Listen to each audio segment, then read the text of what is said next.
A woman hugs her son in 1931, yet when someone looks closely at the boy's face, something strange begins to appear. Dr. Margaret Chun adjusted her glasses inside the Smithsonian archive, where an old box of photographs had just arrived. The picture showed a mother in a plain dress, holding a child of around 8 years in front of a small farmhouse in Kansas.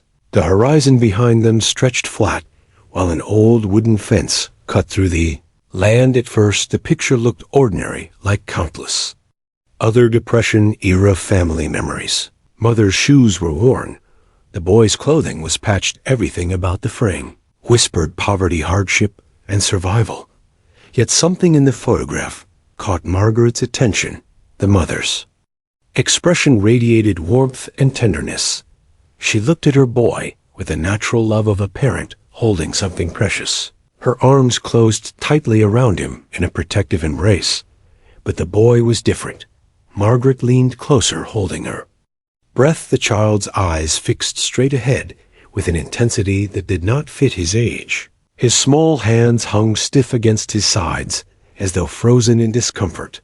The longer Margaret studied the image, the more unsettled she became. His expression lacked childhood innocence. Instead, it carried a maturity that felt unnatural. A note was added into Margaret's research log: unusual family photograph, possible subject for deeper investigation. She did not know this discovery would open a mystery hidden for 90 years that would overturn everything she thought she understood about family secrets and the reach of maternal devotion. 3 days later, Margaret drove into Pennsylvania countryside, heading toward the grand Victorian house once owned by Elenina Hartwell.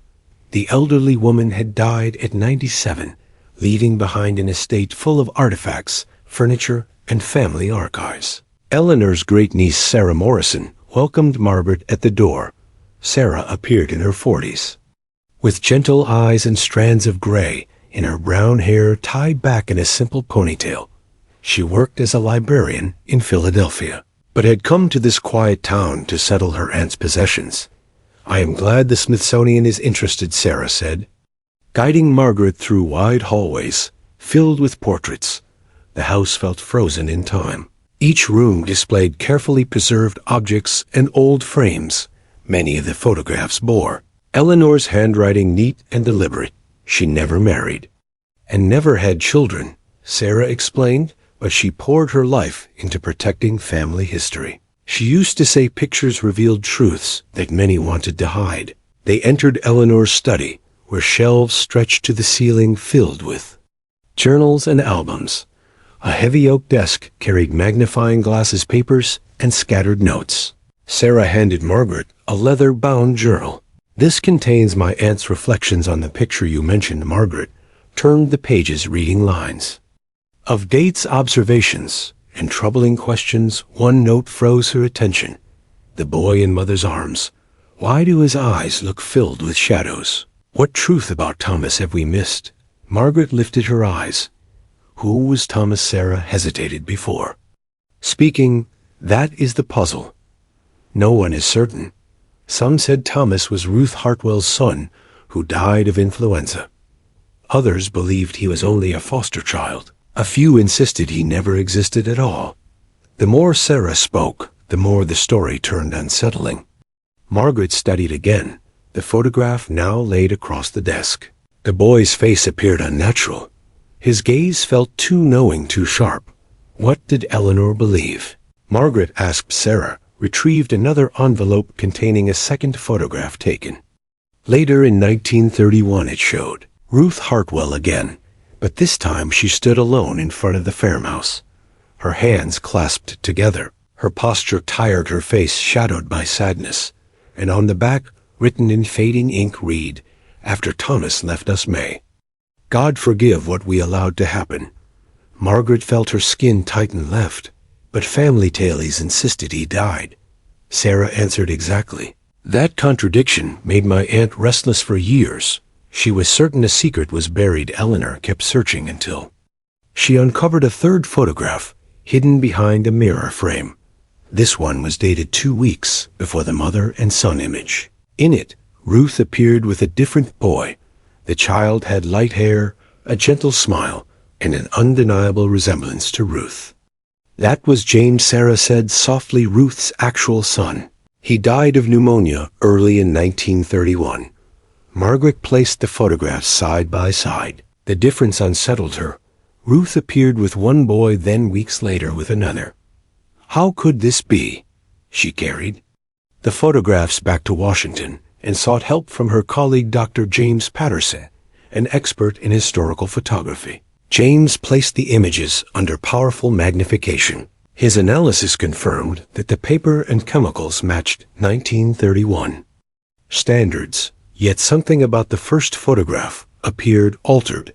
Grain near the boy's face did not fully align with the rest of the print, as though additional exposure had occurred. He compared Ruth's solitary image with the one of Ruth and James.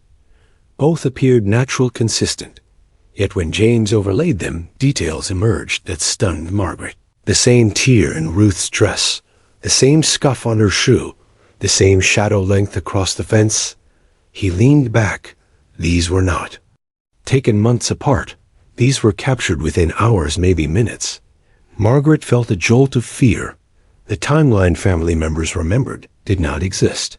The photographs suggested another truth. Margaret traveled next to Millfield, Kansas, the original. Hartwell hometown records from the Depression era still rested in dusty books at the town hall. The clerk, Mary Kowalski, a woman in her 70s, recalled stories her grandfather told his local doctor. He had delivered James Hartwell in 1923 and recorded his death in 1931. James was frail, sick since birth. Mary confirmed, studying the pictures. Yes, this boy here resembles the Hartwell bloodline, same sandy hair, same kind eyes. But this other one, the dark-haired boy, I never saw him, and I knew. Every family here. She paused, unsettled. Those eyes, they do not belong to any child. I recall. Checking the records, Mary traced her finger down the lists. James Hartwell death recorded. February 15th, 1931. But nothing, no birth, no adoption, no custody. For any other child, Ruth lived alone after James died until she moved away months later. That discovery shook Margaret. Records left no room for Thomas. Yet the photograph demanded he existed. When asked if anyone might remember, Barry directed Margaret to Frank Morrison, now 94, living at a nearby care facility. He grew up on the farm next to the Hartwells.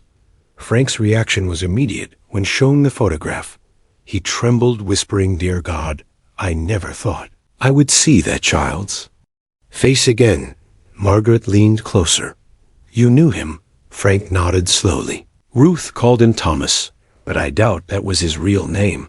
He arrived shortly after James died. No one knew from where Ruth claimed she sheltered him for a while. His manner was disturbing. He rarely spoke, but when he did, his words sounded far too mature. He knew things about neighbors, their private troubles, events, from years before he appeared. Even animals feared him. My dog would whimper. Ruth's cow kicked whenever he neared. Something about him unsettled everyone. Margaret pressed. "What happened?" Frank's voice darkened. "One night late summer he vanished. Ruth never spoke of him again. She left town before the year ended. And the strangest part, no one reported him. Gone. The town acted like he never existed. But I will tell you something. I never told anyone. Days after his disappearance, I passed Ruth's farm. I saw her digging behind the barn under lantern light. She dug deep into the ground. Margaret felt cold. Thomas existed. His presence disturbed witnesses. And then he disappeared, leaving whispers of burial behind the Hartwell farm." Margaret contacted Sarah Morrison immediately after her meeting with Frank. Together, they drove to the abandoned Hartwell farm, now part of land owned by a large agricultural company. The farmhouse stood in ruin, its roof caved and its walls weathered by decades, yet the old barn remained, its faded boards leaning like tired bones. Robert Jensen, current owner, allowed them to explore, even bringing ground-penetrating radar equipment. As the device rolled across the earth, behind the barn, the screen revealed a disturbance buried 4 feet below, rectangular in shape. Margaret's breath quickened. Robert muttered, "It resembles either a large box or a small coffin." Sarah's grip tightened on Margaret's arm.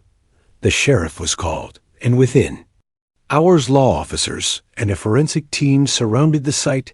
Sheriff David Martinez instructed every step to be recorded.